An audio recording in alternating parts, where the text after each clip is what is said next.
Зүрх судасны систем нь зүрх цусны судас болон цуснаас тогтдог. Эдгээр нь биеийн бүх эд эсийг цусаар хангадаг. Зүрхний хан нь 3 давхаргаас тогтно. Эндокард зүрхний 4 хөндөй болон хавсгуудын дотор талыг бүрхдэг нимгэн дотоод давхарга бөгөөд артери венийн судасны эндотелийтэй үргэлжилдэг. Миокард зүрхний булчинлаг давхарга. Эпикард зүрхний гадна давхарга. Зүрхний 4 хөндөй: баруун тосгуур, зүүн тосгуур, баруун ховдол, зүүн ховдол. Биеийн эд эрхтнүүдээс ирэх хүчилтөрөвч багтай цус нь 2 том вений судсаар дамжин баруун тосгуурт буцаж ирдэг. Дээд хөндийн вен.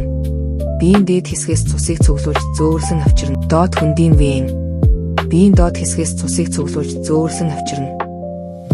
Баруун тосгуураас цус нь 3 хавтаст хавсгаар дамжин баруун ховдол руу ордог. Хавсгууд нь зүрх агших үед цус буцаж урсгаас сэргийлдэг. Зүрх агших үед цус баруун ховдлоос баруун уушгины артери болон зүүн уушгины артериар дамжин гарч уушгинд хүрдэг. Уушгины хавхлага. Уушгины артериас баруун ховдол руу цус буцаж урсгаас сэргийлдэг. Уушгинд уушгины артерийн сая хялгасан судас болон салаалдаг бөгөөд тус бүр нь уушгины цулцантай ойр байрладаг. Энд цусан дах нүүрс хүчлийн хийн амьсгал авах үед уушгинд орсон хүчилтөрөвчөөр солигддог.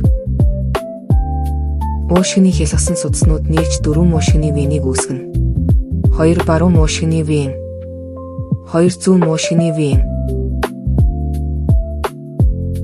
Уушгины венүүд нь хүчилтөрөвчөөр баяжсан цусыг зүрхний зүүн тосгуур руу буцаан зөөвөрлөнө. Тэндээс цус нь 2 хавтаст хавхлахаар дамжин зүрхний зүүн ховдол руу ордог.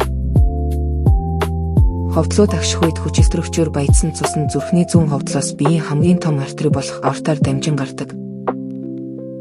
Аортын хавхлага нь цусыг зүүн ховдлоос аорт руу урсгахад тусалж бие рүү тарахад чиглүүлдэг.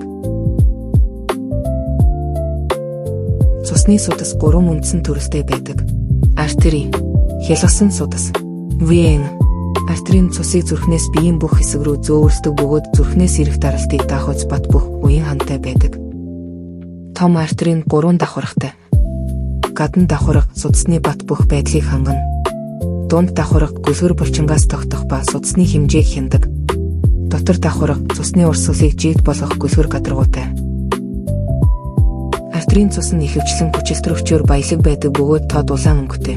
Артерийн жижиг артериол бол салаалж цааш хялгасан судас үүсгэнэ. Хялгасан судас нь артери ба венийг холбодог маш жижиг судас юм. Тэдний хан нь нэг эсийн зузаантай бөгөөд цус болон эдийн хооронд хүчилтөрөвч, шим тэжээл, хаягдал бодисын солилцоог хийх боломжийг олгодог. Цусны урсгалыг прекапилляр сфинктерүүд зохицуулдаг. Эдэд илүү их цус хэрэгтэй үед тэд нээгдэж, бага хэрэгтэй үед хаагддаг. Солилцоо явагдсны дараа цус нь вен рүү ордог. Вен нь цусыг зүрх рүү буцаан зөөвөрлөдөг. Хялгасан судасаас жижиг венүүд буюу венулууд үүсдэг. Венүүд нь цус буцааж урсгаас сэргийлэх хавхлагатай байдаг бөгөөд энэ нь ялангуяа хөлнөөс цусыг дээш буцаахад чухал үүрэгтэй. Том венүүд нь цусыг урсгахад туслах гүлгэр булчин агуулдаг. Венийн цус нь ихэвчлэн хүчилтөрөвч багтай байдаг бөгөөд өнгө нь илүү бараан байдаг. Зүрхний дамжуулах тогтолцоо. Зүрхний дамжуулах зам нь цахилгаан импульс дамжуулдаг тусгай тогтолцоо бөгөөд зүрхний цохилтыг уялдуулан зохицуулдаг. Синусийн зангилаа. Зүрхний байгалийн хэм үүсгэгч бөгөөд цахилгаан дохиог эхлүүлдэг. Тосгуур ховдлын зангилаа. Синусийн зангилаанаас ирсэн дохиог хүлээн авч ховдлуудад дамжуулахын өмнө бага зэрэг сатуулдаг. Гисийн багц. Тосгуур ховдлын зангилаанаас ирсэн импульсийг ховдлууд руу дамжуулна. Пуркинигийн ширхгүүд. Цахилгаан дохиог ховдлуудын бүх хэсэгт тарааж тэднийг агшихад хүргэдэг. Цусны даралт. Цусны даралт нь цус артерийн хананд үзүүлэх хүч юм. Энэ нь 2 хэсэгтэй. Систолийн даралт нь зүрх агшиж цусыг гадаг шахах үе, диастолийн даралт нь ховдлууд сулран цусаар дүүрэх үе юм. Эдгээр даралтыг 120-80 мөв зэрэг 2 тоогоор илэрхийлдэг бөгөөд эхнийх нь систолийн, 2 дахь нь диастолийн даралт юм. Цусны даралт байнга өндөр байхыг даралт ихсэх, харин бага байхыг даралт багасгах гэдэг.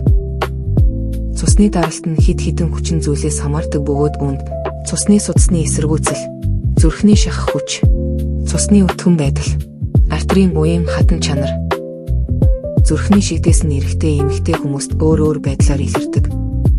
Эрэгтэй хүнд дотор муухайрах эсвэл бөөлжих, амьсгал давчдах, цээж шахаж өвдөх, дарагдах мэдрэмж, хүзүү эсвэл нуруу өвдөх. Эмэгтэй хүнд маш их ядаргаа, дотор муухайрах эсвэл бөөлжих, хүзүү эсвэл нуруу өвдөх, цээж өвдөх, амьсгал давчдах, ухаан алдах, хоол шингэхгүй байх,